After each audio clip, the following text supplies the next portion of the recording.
Kisah Para Rasul pasal 26. Pembelaan Paulus di hadapan Agripa. Kata Agripa kepada Paulus, "Engkau diberi kesempatan untuk membela diri."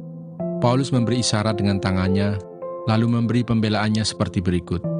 "Ya Raja Agripa, aku merasa berbahagia, karena pada hari ini aku diperkenankan untuk memberi pertanggungan jawab di hadapanmu terhadap segala tuduhan yang diajukan orang-orang Yahudi terhadap diriku. Terutama karena engkau tahu benar-benar adat istiadat dan persoalan orang Yahudi. Sebab itu aku minta kepadamu supaya engkau mendengarkan aku dengan sabar. Semua orang Yahudi mengetahui jalan hidupku sejak masa mudaku, sebab dari semula aku hidup di tengah-tengah bangsaku di Yerusalem. Sudah lama mereka mengenal aku dan sekiranya mereka mau, mereka dapat memberi kesaksian bahwa aku telah hidup sebagai seorang Farisi menurut mazhab yang paling keras dalam agama kita. Dan sekarang aku harus menghadap pengadilan oleh sebab aku mengharapkan kegenapan janji yang diberikan Allah kepada nenek moyang kita dan yang dinantikan oleh kedua belas suku kita, sementara mereka siang malam melakukan ibadahnya dengan tekun. Dan karena pengharapan itulah, ya Raja Agripa, aku dituduh orang-orang Yahudi. Mengapa kamu menganggap mustahil bahwa Allah membangkitkan orang mati? Bagaimanapun juga, aku sendiri pernah menyangka bahwa aku harus keras bertindak menentang nama Yesus dari Nazaret. Hal itu kulakukan juga di Yerusalem. Aku bukan saja telah memasukkan banyak orang kudus ke dalam penjara setelah aku memperoleh kuasa dari imam-imam kepala, tetapi aku juga setuju jika mereka dihukum mati. Dalam rumah-rumah ibadat, aku sering menyiksa mereka dan memaksanya untuk menyangkal imannya. Dan dalam amarah yang meluap-luap, aku mengejar mereka, bahkan sampai ke kota-kota asing." Paulus menceritakan pertobatan dan panggilannya. "Dan dalam keadaan demikian, ketika aku dengan kuasa penuh dan tugas dari imam-imam kepala sedang dalam perjalanan ke Damsyik, tiba-tiba, ya Raja Agripa, pada tengah hari bolong, aku melihat di tengah jalan itu cahaya yang lebih terang daripada cahaya matahari turun dari langit, meliputi aku dan teman-teman seperjalananku. Kami semua rebah ke tanah dan aku mendengar suatu suara yang mengatakan kepadaku dalam bahasa Ibrani, 'Saulus, Saulus, mengapa engkau menganiaya aku? Sukar bagimu menendang kegalah rangsang.' Tetapi aku menjawab, 'Siapakah engkau, Tuhan?' Kata Tuhan, 'Akulah Yesus yang kau aniaya itu. Tetapi sekarang bangunlah dan berdirilah. Aku menampakkan diri kepadamu untuk menetapkan engkau menjadi pelayan dan saksi tentang segala sesuatu yang telah kau lihat daripadaku dan tentang apa yang akan kuperlihatkan kepadamu nanti. Aku akan mengasingkan engkau dari bangsa ini dan dari bangsa-bangsa lain, dan aku akan mengutus engkau kepada mereka untuk membuka mata mereka supaya mereka berbalik dari kegelapan kepada terang dan dari kuasa iblis kepada Allah, supaya mereka oleh iman mereka kepadaku memperoleh pengampunan dosa dan mendapat bagian dalam apa yang ditentukan untuk orang-orang yang dikuduskan. Sebab itu, ya Raja Agripa, kepada penglihatan yang dari surga itu tidak pernah aku tidak taat. Tetapi mula-mula aku memberitakan kepada orang-orang Yahudi di Damsyik, di Yerusalem dan di seluruh tanah Yudea, dan juga kepada bangsa-bangsa lain, bahwa mereka harus bertobat dan berbalik kepada Allah, serta melakukan pekerjaan-pekerjaan yang sesuai dengan pertobatan itu. Karena itulah orang-orang Yahudi menangkap aku di bait Allah dan mencoba membunuh aku. Tetapi oleh pertolongan Allah, aku dapat hidup sampai sekarang dan memberi kesaksian kepada orang-orang kecil dan orang-orang besar. Dan apa yang kuberitakan itu tidak lain daripada yang sebelumnya telah diberitahukan oleh para nabi dan juga oleh Musa, yaitu bahwa Mesias harus menderita sengsara dan bahwa ia adalah yang pertama yang akan bangkit dari antara orang mati, dan bahwa ia akan memberitakan terang kepada bangsa ini dan kepada bangsa-bangsa lain." Ajakan kepada Agripa untuk percaya. Sementara Paulus mengemukakan semuanya itu untuk mempertanggungjawabkan pekerjaannya, berkatalah Festus dengan suara keras, "Engkau gila, Paulus. Ilmumu yang banyak itu membuat engkau gila." Tetapi Paulus menjawab, "Aku tidak gila, Festus yang mulia. Aku mengatakan kebenaran dengan pikiran yang sehat. Raja juga tahu tentang segala perkara ini, sebab itu aku berani berbicara terus terang kepadanya. Aku yakin bahwa tidak ada sesuatu pun dari semuanya ini yang belum didengarnya, karena perkara ini tidak terjadi di tempat yang terpencil. Percayakah engkau, Raja Agripa, kepada para nabi? Aku tahu bahwa engkau percaya kepada mereka.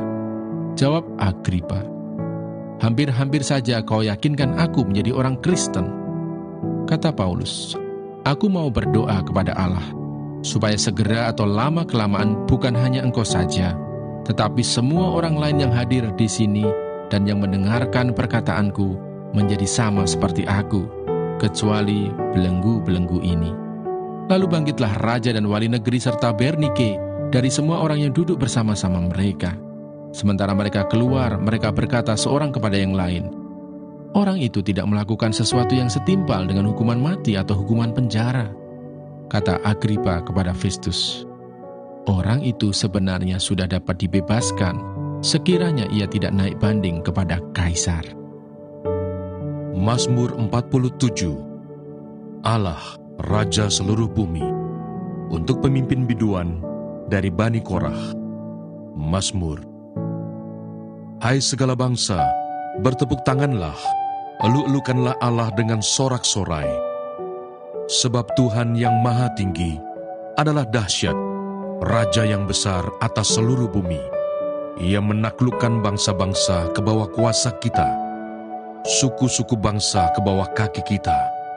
Ia memilih bagi kita tanah pusaka kita, kebanggaan Yakub yang dikasihinya. Allah telah naik dengan diiringi sorak-sorai. Ya Tuhan itu, dengan diiringi bunyi sangkakala. Bermasmurlah bagi Allah, bermasmurlah, bermasmurlah bagi Raja kita, bermasmurlah. Sebab Allah adalah Raja seluruh bumi, bermasmurlah dengan nyanyian pengajaran.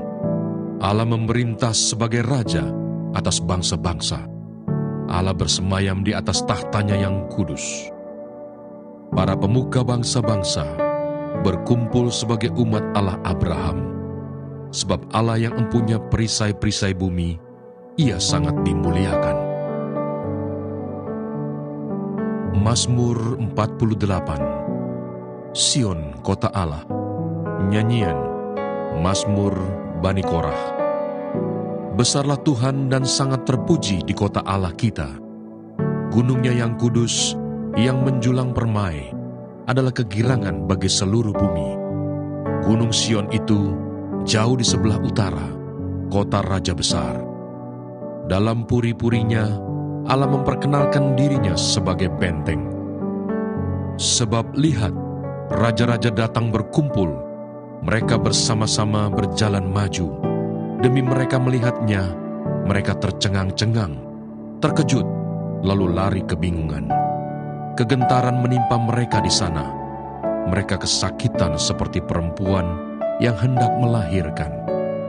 Dengan angin timur, engkau memecahkan kapal-kapal Tarsis. Seperti yang telah kita dengar, demikianlah juga kita lihat. Di kota Tuhan semesta alam, di kota Allah kita, Allah menegakkannya untuk selama-lamanya. Kami mengingat ya Allah, kasih setiamu di dalam bait-Mu. Seperti namamu ya Allah, demikianlah kemasyuranmu sampai ke ujung bumi. Tangan kananmu penuh dengan keadilan. Biarlah gunung Sion bersuka cita, biarlah anak-anak perempuan Yehuda bersorak-sorak oleh karena penghukumanmu. Kelilingilah Sion dan edarilah dia. Hitunglah menaranya, perhatikanlah temboknya, jalanilah puri-purinya, supaya kamu dapat menceritakannya kepada angkatan yang kemudian. Sesungguhnya inilah Allah. Allah kitalah Dia, seterusnya dan untuk selamanya. Dialah yang memimpin kita. Mazmur 49. Kebahagiaan yang sia-sia. Untuk pemimpin biduan dari Bani Korah. Mazmur. Dengarlah hai bangsa-bangsa sekalian, pasanglah telinga hai semua penduduk dunia, baik yang hina maupun yang mulia, baik yang kaya maupun yang miskin bersama-sama. mulutku akan mengucapkan hikmat, dan yang direnungkan hatiku ialah pengertian. Aku akan menyendengkan telingaku kepada Amsal, akan mengutarakan peribahasaku dengan bermain kecapi. Mengapa aku takut pada hari-hari celaka, pada waktu aku dikepung oleh kejahatan pengejar-pengejarku, mereka yang percaya akan harta bendanya, dan memegahkan diri dengan banyaknya kekayaan mereka. Tidak seorang pun dapat membebaskan dirinya atau memberikan tebusan kepada Allah ganti nyawanya, karena terlalu mahal harga pembebasan nyawanya dan tidak memadai untuk selama-lamanya, supaya ia tetap hidup untuk seterusnya dan tidak melihat lubang kubur. Sungguh akan dilihatnya orang-orang yang mempunyai hikmat mati, orang-orang bodoh dan dungu pun binasa bersama-sama dan meninggalkan harta benda mereka untuk orang lain. Kubur mereka ialah rumah mereka untuk selama-lamanya, tempat kediaman mereka turun-temurun. Mereka menganggap ladang-ladang milik mereka. Tetapi dengan segala kegemilangannya, manusia tidak dapat bertahan. Ia boleh disamakan dengan hewan yang dibinasakan. Inilah jalannya orang-orang yang percaya kepada dirinya sendiri. Ajal orang-orang yang gemar akan perkataannya sendiri. Seperti domba, mereka meluncur ke dalam dunia orang mati, dikembalakan oleh maut. Mereka turun langsung ke kubur, perawakan mereka hancur. Dunia orang mati menjadi tempat kediaman mereka. Tetapi Allah akan membebaskan nyawaku dari cengkraman dunia orang mati, sebab Ia akan menarik aku. Janganlah takut apabila seseorang menjadi kaya, apabila kemuliaan keluarganya bertambah, sebab pada waktu matinya, semuanya itu tidak akan dibawanya serta. Kemuliaannya tidak akan turun mengikuti dia. Sekalipun ia menganggap dirinya berbahagia pada masa hidupnya, sekalipun orang menyanjungnya karena ia berbuat baik terhadap dirinya sendiri, namun ia akan sampai kepada angkatan nenek moyangnya yang tidak akan melihat terang untuk seterusnya. Manusia yang dengan segala kegemilangannya tidak mempunyai pengertian, boleh disamakan dengan hewan yang dibinasakan. Demikianlah pembacaan firman Tuhan hari ini. Tuhan Yesus memberkati.